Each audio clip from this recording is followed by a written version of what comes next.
ওই জায়গাটা কিন্তু আসে না এতদিন পরে, তবে কেন? দেখেন, এতদিন পরিবেশ সম্পর্কে আপনারা ভালোই জানেন, এটা জুলুমের রাষ্ট্র ছিল, এটা জালেমের রাষ্ট্র ছিল। এখানে কোনো মানুষ ন্যায় বিচার পায়নি। যদি ন্যায় বিচার আমি নাই পাই, তাহলে আমি সেখানে কেন যাব? এখন মনে করতেছি, যেহেতু অন্তর্বর্তী সরকার এবং এই সরকারের ছাত্র জনতার সরকার, আর এই সরকার সব জায়গায় সংস্কার করেছে, বিচার বিভাগের সংস্কার করার তিনি প্রত্যাগ গ্রহণ করেছেন, ব্যক্ত করেছেন।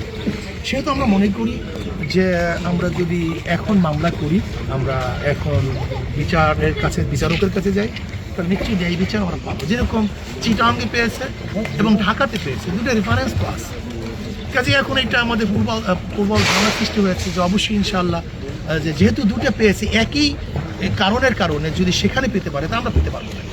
এই জন্য জনগণ হয়তো বা উৎসাহিত এবং তারা ভেবেই ফেলেছে যে অবশ্যই ইনশাআল্লাহ আমরা মেয়র হব। বিগত চাচা ভাতিজার পালাবদলের পরে বরিশাল সিটি কর্পোরেশনে কয়েক হাজার কোটি টাকা দেনা আছে। যদি পেয়েও যায়, সেই দেনাটাকে উঠিয়ে আগামী 30টি ওয়ার্ডের বরিশাল কীভাবে গড়ে যাবে? যদি এখানে চুরি কোনো দেনা থাকে, সেটাও তারা আমরা দেবো, কিন্তু ন্যায্য কোনো দেনা থাকে, তাহলে অবশ্যই ইনশাআল্লাহ যদি অন্তর্বর্তী সরকার দেশে বিপ্লব হওয়ার পরেও বিদেশে বহু দেনা সে যদি পরিশোধ করতে পারে, তাহলে আমি পারবো না। আমি বিশ্বাস করি দেনা শুধু পরিশোধই নয়, আমি তো এটা সবাইকে নিয়ে কাজ করি।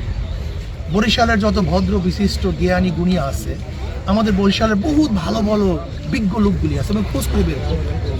যেরকম বর্তমান সরকার আমাদের বাংলাদেশের কোন জায়গায় মেধাবী লোকগুলি আছে তাদেরকে খোঁজ করে বের করতেছে, ঠিক আমিও বরিশালের কোন কোন জায়গায় কোন সেক্টরের ভালো মেধাবী লোকগুলি আছে, কারণ এটা আমার নিজের জন্য আমি শুধু আমার বরিশালের কল্যাণের, তাদেরকে বের করে আমরা যদি সবাইকে চক আউট করি, আমরা কাজ করতে পারি, তাহলে শুধু দেনা নয়, বরং আমি মনে করি ঠিকমতো কাজ করতে পারলে, চুরি মুক্ত যদি আমরা বরিশাল মহানগর করতে পারি, দুর্নীতি মুক্ত যদি মহানগর করতে পারি, তাহলে দেনা তো থাকবেই না, বরং এমন প্রাপ্তি হবে যা বরিশালের মানুষ চিন্তা করতে পারবে।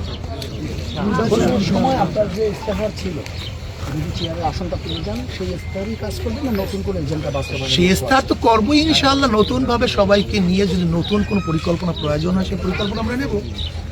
নতুন সমস্যা তো হতেই পারে, গত বছর যে পরিকল্পনা করছি এবছর তো ভিন্ন পরিকল্পনা রাখতেও পারে। তা গত এবং বর্তমান উভয়কে সামনে রেখে আমরা পরিকল্পনা করে এসে আমরা অগ্রসর হওয়ার চেষ্টা করছি।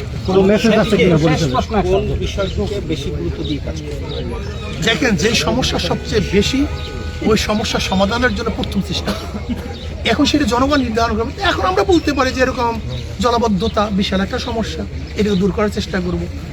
আমাদের মেডিকেলটা বড় সমস্যা, মানুষ ঠিকমতো চিকিৎসা পাচ্ছে না, সেটার ব্যবস্থা করব। অনেক মানুষ গিয়ে দেখে কোর্টে ঠিকমতো